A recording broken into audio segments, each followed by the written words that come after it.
அஸ்ஸலாமு அலைக்கும். இன்றைக்கி இந்த வீடியோவில் என்ன பார்க்க போகிறோம்னு பார்த்தீங்கன்னா ஆச்சி பானிபூரி கிட் பற்றி தான் பார்க்க போகிறோம். இதை நான் ஃபஸ்ட் டைம் இந்த கிட் பார்க்குறேன். அது மட்டும் இல்லாமல் ஃபஸ்ட் டைம் தான் இதை செஞ்சும் பார்க்க போகிறோம்.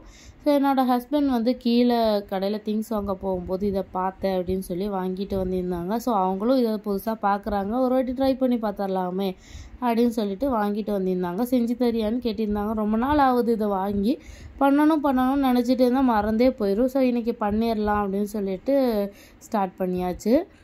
இதில் என்னெல்லாம் கொடுத்துருக்காங்கன்னா பூரி கொடுத்துருக்காங்க, அதுக்கப்புறம் மின் சட்னி, ஸ்வீட் சட்னி, அதுக்கப்புறம் நம்ம சீசனிங் பண்ணுறதும் அவங்க கொடுத்துருக்காங்க. ஸோ நம்ம பண்ணுறது என்னவாக இருக்குன்னா உருளைக்கிழங்கு பாயில் பண்ணுறதும் அதுக்கப்புறம் ஒரு ஆனியனும் எடுக்கிற மாதிரி இருக்கும். அதை சைட்லேயே அவங்க கொடுத்துருக்காங்க. பேக் சைடில் பார்த்தீங்கன்னா ஸ்டெப் பை ஸ்டெப் என்னென்ன பண்ணணும் அப்படின்னு சொல்லி அவங்களே கொடுத்ததுனால நம்ம ரொம்ப ஈஸியாகவே அதை பண்ணுற மாதிரி இருக்கும். ஏன்னா நான் கூட அதை பார்த்து தான் பண்ணியிருந்தேன். ஸோ அவங்க கரெக்டாக ஸ்டெப் பை ஸ்டெப் கொடுத்துருக்காங்க, என்னென்ன பண்ணணும் என்ன செய்யணும்னு சொல்லி கொடுத்ததுனால ரொம்ப ஈஸியாகவே பண்ணிடலாம் இது. அதுக்கப்புறம் பார்த்திங்கன்னா அந்த பாக்ஸுக்குள்ளே மொத்தம் 2 கவர் கொடுத்துருக்காங்க. ஒன்று தனியாக கொடுத்துருக்காங்க, அதில் 30 பீசஸ் பூரி இருக்குது. ஸோ ஒரு ஃபேமிலி மொத்தமாக இருந்துச்சுன்னா கன்ஃபார்மாக சாப்பிட்டுக்கலாம். அந்த மாதிரி பூரி 30 பீசஸ் இருக்குது. இன்னொரு கவரில் பார்த்திங்கன்னா 3 கவர் செப்பரேட்டாக வச்சுருக்காங்க. ஸோ அதில் தான் சீசனிங் பண்ணுறதும் அதுக்கப்புறம் மின் சட்னி அதுக்கப்புறம் ஸ்வீட் சட்னி, இந்த 3மே பார்த்திங்கன்னா தனியாக ஒரு கவரில் செப்பரேட்டாக வச்சுருக்காங்க. ஸோ இதுலேயுமே என்னென்ன பண்ணணும்னு சொல்லி அவங்க கொடுத்துருக்காங்க. இருந்தாலும் நான் வீடியோவில் காமிக்கிறேன், வீடியோ ஸ்கிப் பண்ணாமல் பார்த்துக்கோங்க. ஸோ ஃபஸ்ட்டு இது பார்த்திங்கன்னா ஸ்வீட் சட்னி. ஒரு திக் பேஸ்டில் இருக்குது, பிளாக் கலரில் ஒரு திக் பேஸ்டில் இருக்குது. ஸோ அதுக்கப்புறம் மின் சட்னியில் நம்ம ஒரு பவுலில் போட்டுட்டு ஒரு 250 ml வாட்டர் அதில் ஆட் பண்ண சொல்லியிருக்காங்க. ஸோ 250 ml வாட்டர் நம்ம இந்த பவுடரோடு ஆட் பண்ணி நல்லா மிக்ஸ் பண்ணிட்டு வச்சுக்கலாம்.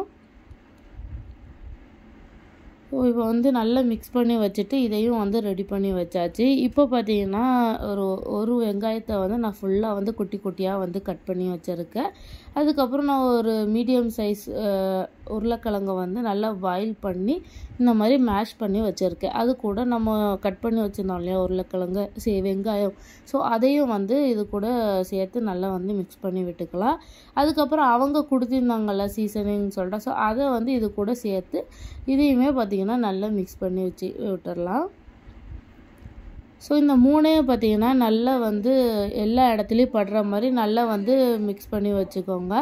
வச்சுட்டு சைடில் பார்த்திங்கன்னா எண்ணெய் சூடானோன்னே பூரியை ரெடி பண்ணி வச்சாச்சு. பூரியும் பார்த்திங்கன்னா ஒரு சைடு ஃபுல்லாக ரெடி ஆயிடுச்சு. ஸோ அதுக்கப்புறம் நம்ம செஞ்சு வச்சோம்ல அதெல்லாம் ஒரு டேபிளில் ஃபுல்லாக வரிசையாக வச்சு அப்புறம் பக்கத்தில் இருந்துச்சுன்னா சட நம்ம வச்சு சர்வ் பண்ணிடலாம்ல. ஸோ அந்த மாதிரி வச்சுருந்தேன். ஸோ அதுக்கப்புறம் பூரியை உடைச்சிட்டு நம்ம செஞ்சு வச்சுருந்த அந்த உருளைக்கிழங்கு இதை உள்ளே வச்சுட்டு கொஞ்சமாக ஸ்வீட் சட்னி வச்சு மின் சட்னியும் ஊற்றினோம்னா டேஸ்ட்டு பார்த்திங்கன்னா ரொம்ப சூப்பராக இருக்குது. ஸோ கண்டிப்பாக நீங்கள் ட்ரை பண்ணி பாருங்கள், கண்டிப்பாக உங்களுக்கு பிடிக்கும்.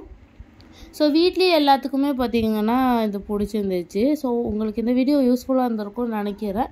உங்களுக்கு இந்த வீடியோ பிடிச்சிருந்தா லைக் அண்ட் ஷேர் பண்ணுங்கள். அண்ட் மறக்காமல் என்னோடய சேனலை சப்ஸ்கிரைப் பண்ணிக்கோங்க.